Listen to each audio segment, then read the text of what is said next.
He's been piloting a plane for over 25 years. 4 months ago, he landed in Myrtle Beach. Learn about Avcraft Support Services from its general manager. Coming up next on Carolina People.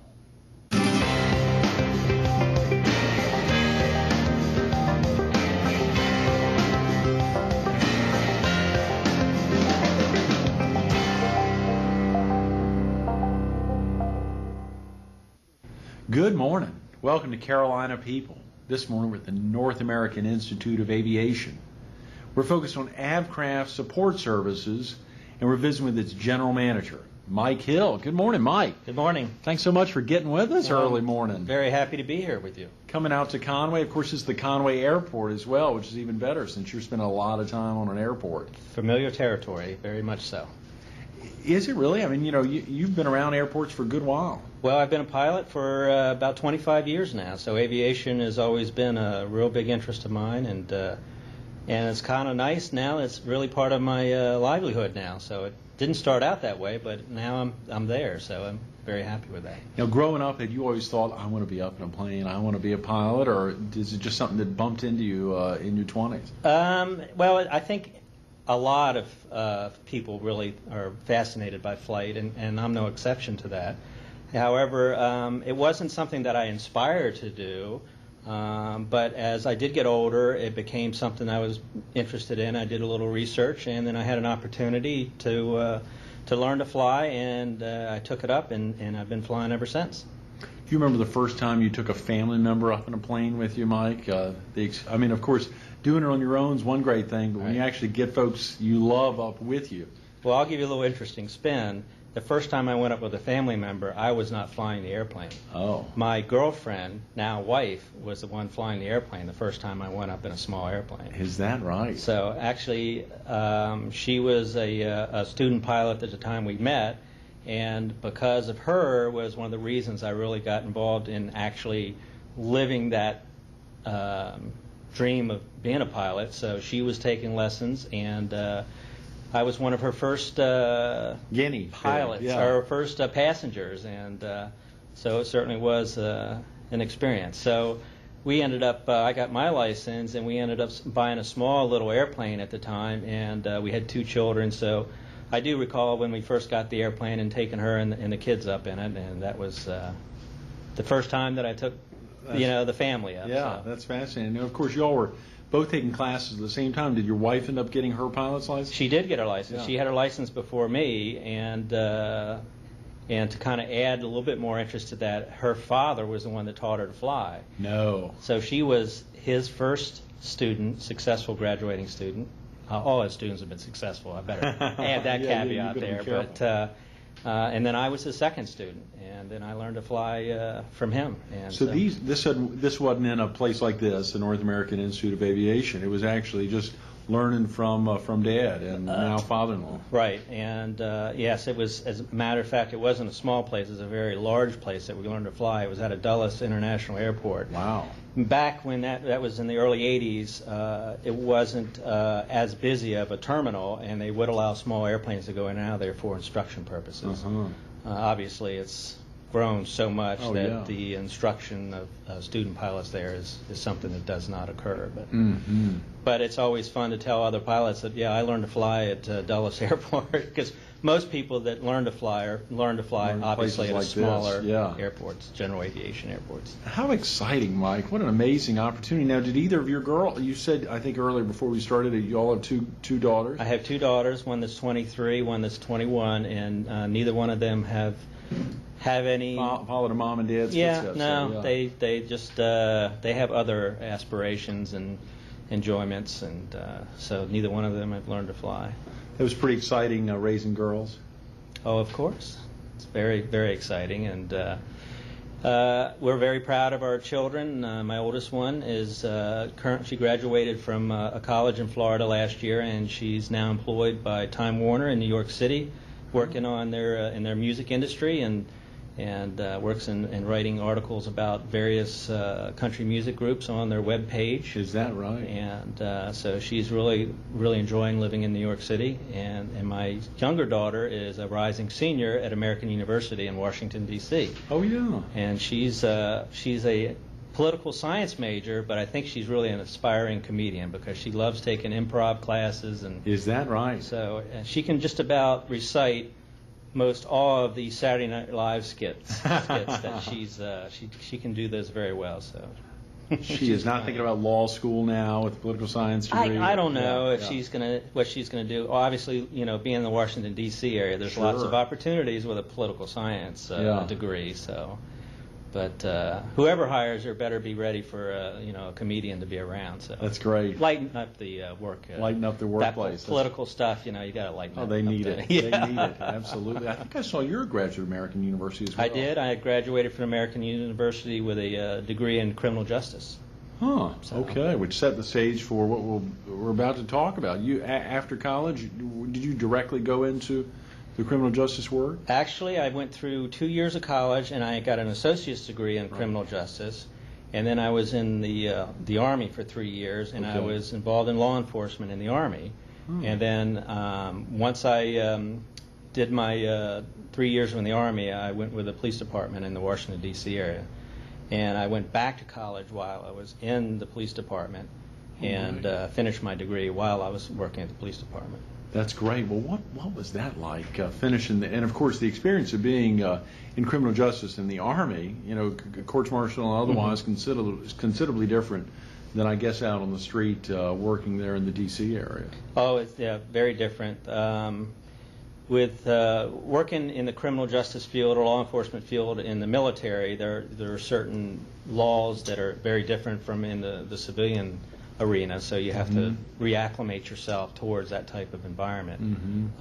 It's it was a good training grounds. I enjoyed my stay in the military. They prepared me very well for my next career in a civilian police department. So it certainly was very helpful.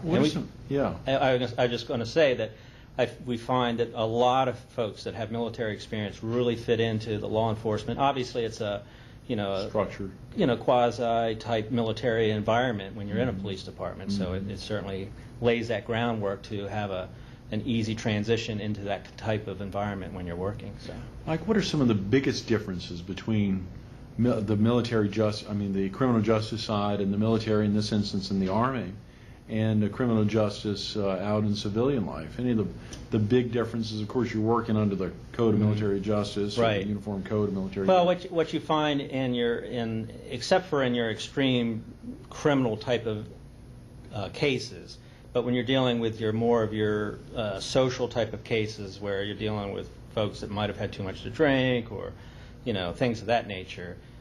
In a civilian police environment, you find that if you have to take some type of corrective action, you bring them in and they go before a civilian judge. A lot of times in the military, it's just you take them back, you make a report to their commanding officer, and then they handle that on a local level or a level of the military branch that Right. they might be assigned to. So it's a little different in that you have a person that can take responsibility for their actions on that kind of level, and you don't have to kind of bring them into a criminal justice type of environment. So that was one of the big ones. The other one was obviously in the military police environment, not only are you involved with law enforcement, but you're also very much involved with the security of the base. So you will find that sometimes you'll be actively involved in a patrol environment, and other times you'll find you'll be involved in a security environment. You're at the gate checking the vehicles that are coming in, things like Right. that. So. How about those early experiences in criminal justice on the civilian side, Mike? Were you there in the same police department for an extended period of time, or were you in multiple locations? Now I spent my entire career, 24 years, with the Arlington County, Virginia Police Department. Is that right? Which is just outside of Washington, D.C. I'm sure everyone's heard of the Arlington National Cemetery. That the area that surrounds there, the Pentagon, that's all in Arlington County. Is that right? Inside the Beltway of the D.C. area. Now, is Alexandria, that's in an adjacent county? Alexandria is a city that's just south of Arlington. They have a contiguous border that we work very closely with the Alexandria City Police Department. And just west of Arlington County is Fairfax County. And people may be familiar with the CIA headquarters is in Fairfax. So a lot of government workers that live in that surrounding area. That either head over to Fairfax or stay there in Arlington, or obviously work in our nation's capital. Yes, very much so. And the yes. Pentagon would it be in a county of its own? I mean, the Pentagon is actually in Arlington County. And during the 9/11 incident with the Pentagon, it was the Arlington Police, along with the Pentagon Security Force and the Arlington County Fire Department, that were the primary responders to that incident. Is that right? Yes. Were you there at the time? No, actually, I retired in 2000. Okay. So I was no longer with the police department at the time. You were still up in that area. Oh, yes, sir. Yes, I was still living in Virginia at the time. Wow. You think about experiences like that, and of course, and I think you said obviously you're still spending a little bit of time in Virginia. So obviously down here now as the general manager of Avcraft, and some exciting things going on in Avcraft. But what was that like, the 24 years in a police department? I think I saw you had some experiences in homicide, in narcotics, covering a broad range, then later becoming a commander. I mean, the experiences there are pretty dang broad. Right. I was very fortunate. My first 18, 19 years in the police department, I worked in various jobs that were operational related. I never had for those first 18, 19 years, never had the so-called desk job or administrative job that sometimes you have to do during your career, and some people like doing that. But I was always one that liked to be out on the street, work in the streets, and so I spent first 2 or 3 years of my career in a patrol environment, pushing the squad car around, and then I was in for a couple years I worked a plainclothes tactical unit, kind of surveillance, anti-narcotics squad. Then I was promoted to detective and worked narcotics for a couple years, and then went on the criminal side, and eventually spent my final 4.5 years in detective as a homicide detective. Is that right? Golly, what was that like? Well, it was an interesting career assignment, and within that particular police department in Arlington, we worked not only the homicides, we also worked robbery cases, armed robbery cases. But a lot of people, think of a homicide detective working strictly, a homicide or a murder. But we were responsible for all death investigations, so it included your suicides, fatalities in automobile accidents, and any kind of unnatural death. Or any death that was unattended at the time of their death, that we would be involved in the investigation of it. So there's a lot of routine in just like a lot of jobs. There's a lot of routine in it, but then there is a lot of cases where you spend a lot of time and effort trying to get to the bottom of what exactly happened. And that must be fascinating, Mike. When you think about the time, I mean, your mind's constantly thinking. I'm sure there were instances where you'd wake up in the middle of the night thinking of something you got to do, or another way to look at something. Did that ever happen? I mean, well, yes, there is a lot of time thinking, and when you first catch a case, you're going to spend more time than not sleeping, obviously, with any type of criminal investigation, but particularly in a murder investigation. The likelihood of success is always in the first few hours of the investigation, or the first couple of days. So you put a maximum effort in those first few hours, the first few days of that. So there's not a lot of times. It's not uncommon that you're going, 18, 19, 20 hours a day working this thing. And, guys are, we all pitch in, the whole squad pitches in on a really, tough case. And so it's, when you get a successful conclusion after something like that, you all kind of just kick back a little bit and breathe a sigh of relief, but also all of a sudden you just collapse for a day or two and just try to catch up on all the time that you've missed. Spend a little time with your girls, Well, they saw a lot of time. When I was working homicide as a homicide detective, they were both younger and at the time I think 8, 9, 10 years old. So Right. there was a lot of times I didn't see Dad. Yeah, and probably some instances where you'd wrap up one, you needed that day to Mhm. relax, and something else happened almost immediately. Yeah. No time to relax. Well, it fortunately for for the people that live in Arlington, it's a very safe community. So Yeah. it wasn't an inner city or a city type where you're catching murders every day or so. But we had our share of them, and of course that was what our job was, and we all were very dedicated to it. So it was.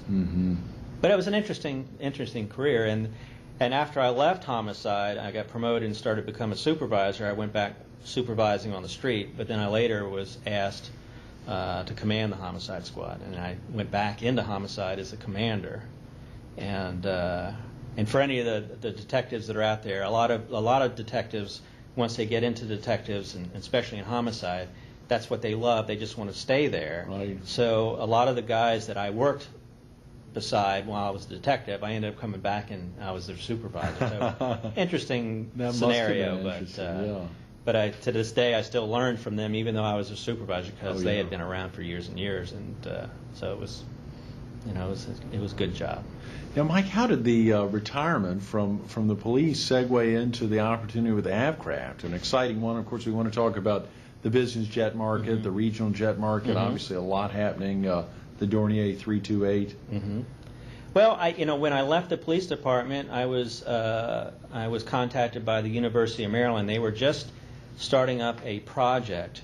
Maybe I'll back up just a minute Sure. to give you a little bit of background. But after, like I said, my first 18 or 19 years, I was involved in operational things. I got promoted as a lieutenant and then a captain, and I became the commander of our information management section that was very much responsible for all the communications, the records keeping, and all the computers and things of that nature. So I started to get some expertise in the computer field. And so when I retired, the University of Maryland asked me to come and work with them on a project that involved data communications, wireless data communications in the public safety and transportation field. Oh, wow. So in the D.C. area, and this was just before 9/11, but in the D.C. area, we were spearheading this project to start allowing these wireless mobile data systems that were in public safety vehicles to start being able to talk to each other outside of their jurisdictions. And part of that was transportation, and obviously transportation is airports. So we had a lot to do with some of the airport public safety, emergency vehicle response. And so, so I started getting a little bit in the background for that. At the same time, because of my piloting experience, I still was in that field, and I had an opportunity to take some of those skills in the IT and data and start working with Avcraft, who was looking to expand their business. And I started working for the CEO of Avcraft at the time, helping him with the business plan with the information technology. And Avcraft's holding company is based there in Leesburg. Is that in Arlington County? It's outside of Arlington. It's actually in Loudoun County, Virginia, but it's about 25, 30 miles outside of Washington, D.C. So the greater Washington, D.C. metropolitan area. Sure. So and this was a push through the University of Maryland. I mean, this was some cutting edge opportunities there. Right. It was the university sponsored the project. It was they were facilitating the project. A lot of the sponsorship was through federal funding and state and local funding, because it really was a project that encompassed the whole Washington, D.C. area, which is Maryland, Virginia, and the District of Columbia. So you have 3 separate government entities in a very compact, closely working environment, but you're still dealing with 3, for the lack of D.C. not being a state, but for all intents and purposes, their laws are a separate state. So to try to work through those type of jurisdictional hardships and communications, it was a unique area, and it was ripe to try to do something like that. And obviously 9/11 happened while I was still working there, and there was some really big interest in getting this pushed through, because your first responders community since 9/11 has been very much on the top of the radar screen for the public safety and things of that nature. So. But it kind of moved into the aviation side, and I'd been a pilot for a long time, as I said, and it was just an opportunity to, I really loved law enforcement. That was kind of my first, desire to work in law enforcement, but I had been doing it for, well, if you include the military time and the 3 years that I worked at the University of Maryland, I had almost 30 years of doing it. Wow. And then my second love, the opportunity came and I took it, and so that's how I ended up in Myrtle Beach. Well, that's fantastic, absolutely. And you're obviously the experiences of being in environments like being in the military or being with the University of Maryland or that special project or being the 24 years in the Arlington Police Department, it surely sets the stage. You'd probably be able to do a heck of a lot. But obviously the experiences are now with Avcraft right. and a lot going on with Avcraft support services now. I think you said earlier before we started this morning about 60 folks now working full time. We have, just around 60 people working full time there, and I'm very optimistic that we're going to see quite a few more people come into work here. We are in the process of getting ready to open a paint facility that will be utilized to paint regional jets, and we are, with some of the environmental regulations with regards to painting. There's a long, protracted process to get that approved, and we're just about 99% there. So I'm hoping before the end of the summer we'll have all those permits in place, and been talking with a couple airlines that are very interested in bringing some business our way with regards to painting the airlines. So I'm going to need some people. So I'm very excited about really bringing some more people on board. For our viewers in the PD or southeastern North Carolina or even here in Horry, what are some of the qualifications you'll be looking for? What are some of the things that Avcraft Support Services is doing on a regular basis that maybe some of our viewers would be interested in? Well, our primary business is the maintenance of the regional jet, and our primary product is the Dornier 328 jet, which is a jet that's manufactured in Germany. It's a 32-passenger jet that's used on a shorter leg hops between smaller communities to your hub type of airports. So that's our primary business.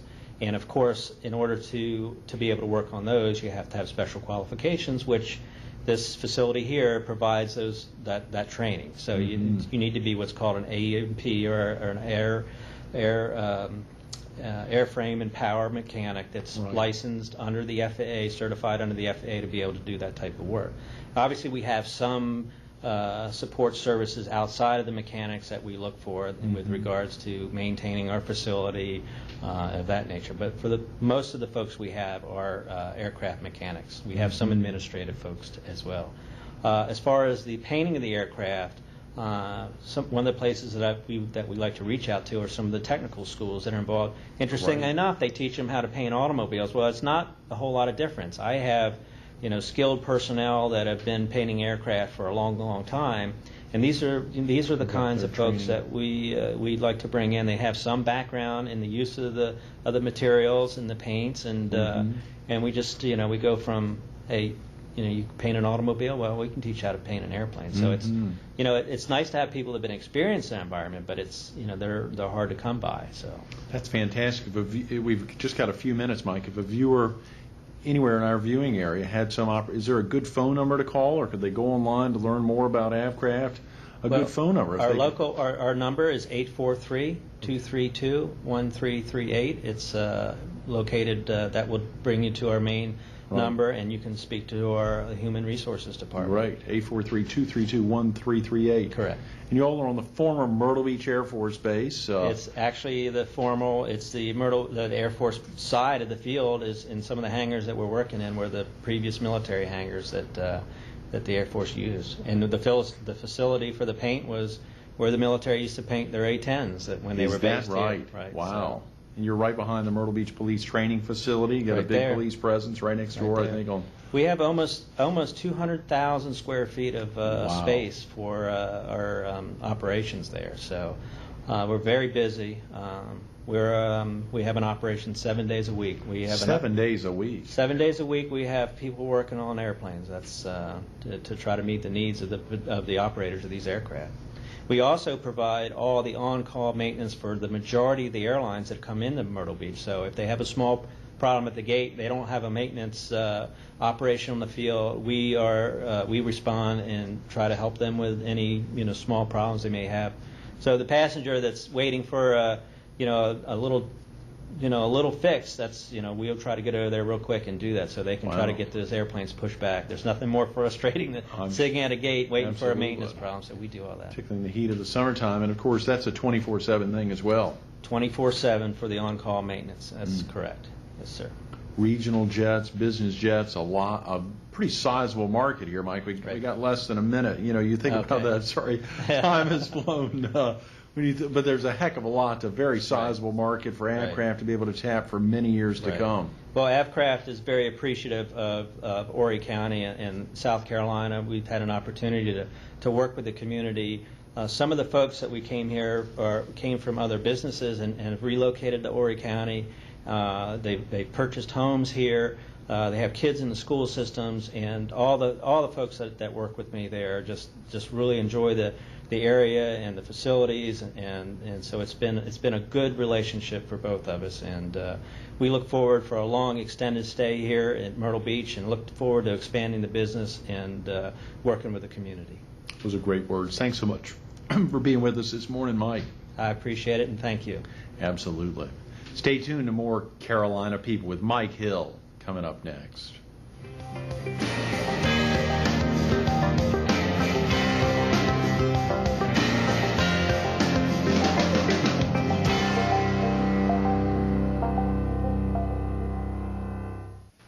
He's been focused on that letter A for more than 30 years. Think about those experiences. First at American University, then the 3 years in the Army, then 24 years in the Arlington County Police Department. Think about those experiences. You think that would be enough, and obviously a little time away, pulled in the University of Maryland, but came back to an airport and came back to Avcraft Support Services. We didn't get to talk about his wife's 12-plus years at AOL. A lot of A's around. And you think about those early experiences for him and his girls and his wife, his first time up in a plane, in an airplane. Those early experiences have carried forward to today. He's thinking about if he wasn't with us right now, he'd probably be in a plane heading back to Arlington or flying around. He's up in the air all the time. Avcraft's doing a heck of a lot. Give him a call to learn more about him. You've heard him talk about some hiring opportunities in the future.